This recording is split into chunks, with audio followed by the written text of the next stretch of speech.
Olá, meu amigo, minha amiga. O Bolsonaro vai viver as próximas 48 horas mais críticas da vida dele. Isso porque ele está em território nacional, ele está monitorado, ele está sem passaporte e ele já demonstrou que tem intenção de se acovardar, se abrigar, se homiziar dentro de alguma embaixada de algum país que lhe seja favorável nesse quesito, né? Bom, vou conversar com vocês sobre o que está acontecendo, trazer algumas informações do mundo do direito, né, o que pode acontecer, e também fazer uma avaliação aqui com vocês do que pode fazer o ministro Alexandre de Moraes. Será que ele vai deixar de tomar uma decisão jurídica em função de questões exteriores, questões sociais, questões políticas, a força que o ex-presidente ainda tem junto a uma parte do eleitorado brasileiro? Bom, antes de mais nada, quero convidar você que está chegando agora ao nosso portal e ainda não nos conhecia, para que você se inscreva aqui conosco, conheça também os nossos outros vídeos. Se você gostar, compartilhe, recomende, não se esqueça, dê o seu joinha, mande seu comentário, se puder, se inscreva aqui também no nosso clube de membros. Você aqui é muito bem-vindo e muito bem-vindo. Gente, alguns anos atrás, aqui no nosso portal, quando a gente começou a detectar uma série de crimes da figura do inelegível, para qualquer aplicador do direito, qualquer pessoa que estuda direito, seja estudante, professor, as pessoas que estão militando no direito, no poder judiciário, na advocacia, todas essas pessoas observavam, assim, de uma forma bem fria, que aquilo que estava fazendo a figura do inelegível agora eram figuras criminais previstas dentro do Código Penal. Então, por que ele não poderia ser incriminado? Bom, quem era o titular da ação penal, aliás, no nosso país, né, quem é o titular para processar um presidente da República é o Procurador-Geral da República. E no Brasil nós tivemos essa anomalia. Durante o período todo do bolsonarismo, tivemos ali a figura do senhor Augusto Aras, que funcionou de uma maneira criminosa como protetor dessa quadrilha, dessa Orcrim. Isso aí não dá pra gente falar de outra maneira, não. E ele, como não foi também admoestado, não foi o tempo todo pressionado ou cobrado para dar explicações pelos veículos de comunicação, ele virou um personagem ali, uma sombra, né?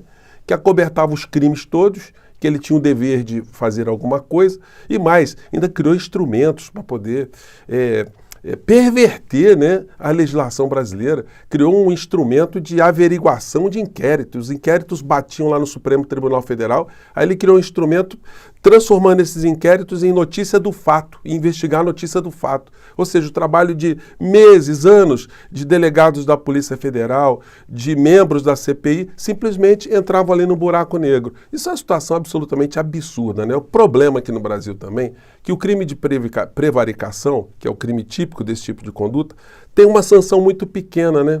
Então, de repente, o delinquente, ele calcula, né, se vale a pena fazer aquilo ou não fazer aquilo. Bom, isso posto, naquele período, quando a gente falava de eventuais prisões do Bolsonaro e cravávamos que ele iria ser preso, parecia ser um discurso meio fora da realidade. Hoje, qual é a realidade que nós estamos vendo pelos meios de comunicação? Essa aqui, ó. Prender ou não prender Bolsonaro? O Supremo entre o direito e a política. Então, a prisão de Bolsonaro já não é mais uma discussão restrita aos meios jurídicos, os meios acadêmicos, não. Está todo mundo se questionando por que ele não foi preso ainda. Bom, foi necessário primeiro que houvesse a substituição do Procurador-Geral da República. E esse quesito ultrapassado, agora a gente vai ver começar as filas andarem mais rapidamente.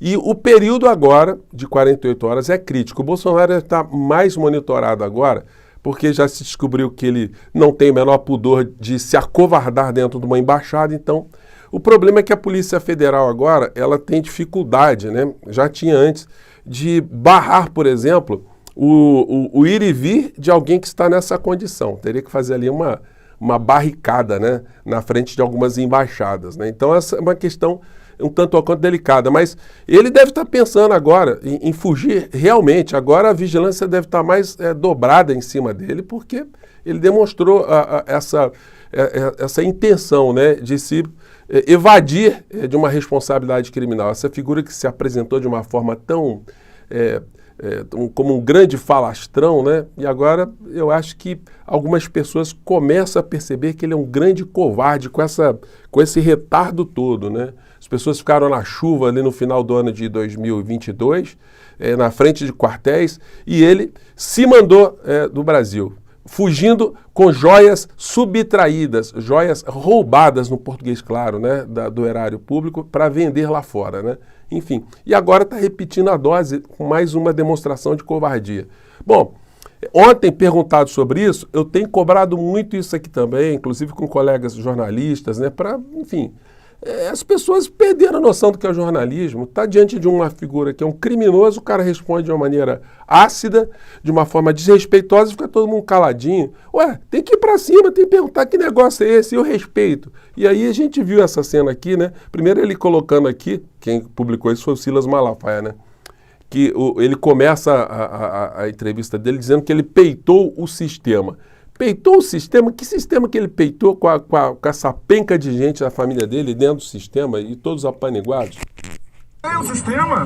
Presidente, o ministro intimou o senhor dar explicação, o senhor vai dar, como é que vai ser isso? Algum crime, porventura, bem na Baixada? Mas por que dormiu lá? Eu não vou te responder que tem muita senhora aqui. Tá? Eu não vou te responder que tem muita senhora aqui. Isso é comportamento de alguém, né, que está já como indiciado de crimes. Então, o repórter tem que dizer, o jornalista ali, mas o senhor está indiciado, o senhor é uma pessoa que está envolvida em uma série de processos aí. O senhor tem uma penca de situações que estão caindo sobre a sua cabeça. O senhor acha normal ir para uma embaixada e passar 2 noites num carnaval lá? Enfim, a questão não é de ser crime ou de não ser crime. Se é uma coisa aceitável ou não aceitável de alguém que está nessa condição de pessoa em conflito com a justiça, em conflito com a lei. Bom, daí a entrevista dele seguiu por aí e vamos aqui a alguns aspectos jurídicos. Alguém que esteve numa condição muito próxima de Bolsonaro, mas com muito menos crimes, né, foi o Daniel Silveira. E o Daniel Silveira teve como uma medida cautelar a proibição de usar redes sociais. É uma das possibilidades que a figura do Bolsonaro sofrerá após essas 48 horas. Gente, eu disse para vocês que é um momento crítico, porque essa história não vai deixar Bolsonaro sem sofrer mais algum tipo de sanção. Algum tipo de sanção, algum tipo de limitação, ele vai sofrer. Ele vai ficar numa situação pior do que ele estava anteriormente. A questão será a gradação. A Polícia Federal já estava monitorando o Bolsonaro desde a ordem de apreensão do passaporte dele, quando se teve a operação da Polícia Federal ali, que pegou uma série de pessoas, pegou uma série de computadores, uma série de indícios de crimes, né? Então, ele já estava monitorado ali, a Polícia Federal tem relatórios dessa situação e ela agora está fazendo um novo relatório para acoplar a esse anterior, que mostra que a conduta do inelegível foi, de fato, tentar se evadir na embaixada da Hungria. E ele só saiu de lá quando ele teve a certeza absoluta que não tinha uma ordem judicial para prendê-lo, senão ele estaria lá até hoje, né? Então, isso é um indício muito forte. E as justificativas dos advogados dele, olha, são patéticas, são ridículas, né? É difícil você defender uma pessoa assim. O cara tem que inventar, tem que se ter uma imaginação de Júlio Verne, né? Dizer ali que ele foi para um carnaval para ficar conversando com autoridades. Francamente, né?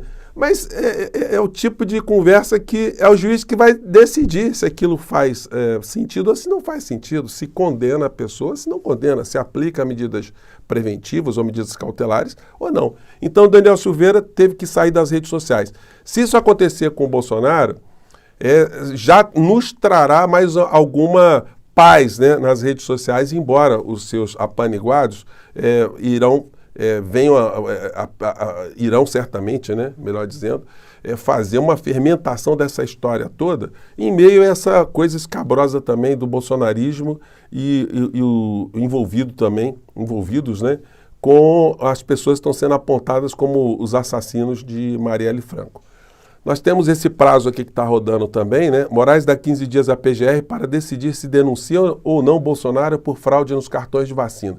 Essa notícia já tem 6 dias, faltam então 9 dias para que o Procurador-Geral da República ofereça a denúncia ou não. E aí o Bolsonaro já passa numa condição, ele sobe no nível de ficar mais próximo da cadeia, né?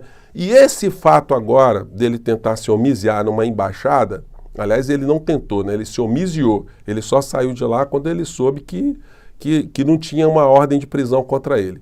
É possível até que nesse momento que eu esteja falando com vocês aqui, ele esteja circulando aí para tentar se malocar em algum lugar, né? Então, muita calma nessa hora aí. Bom, então tem mais essa situação que está desembocando na figura do inelegível, né?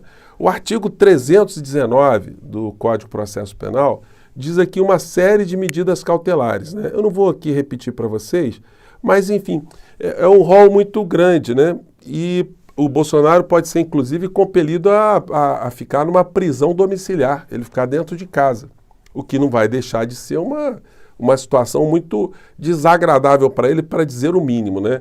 E hoje, concentrações nas frentes de qualquer situações aí, elas terão que ter uma regulamentação do poder público, e hoje quem está no poder não é mais essa camarilha, né? Não é mais essa caterva, né? Agora são pessoas do mundo civilizado. Portanto, qualquer coisa que crie uma infração ao direito de ir e vir de terceiros, algum tipo de mobilidade urbana, ou algum tipo de manifestação que vise fortalecer novamente uma tentativa de ataque à democracia, certamente teremos forças de repressão aí atuando sobre essa história. Esse pessoal passou muito tempo no refresco golpista, agora eles podem ter uma surpresa muito desagradável de encontrar pela frente forças regulares para defender a democracia. Bom, isso é só um pano de fundo.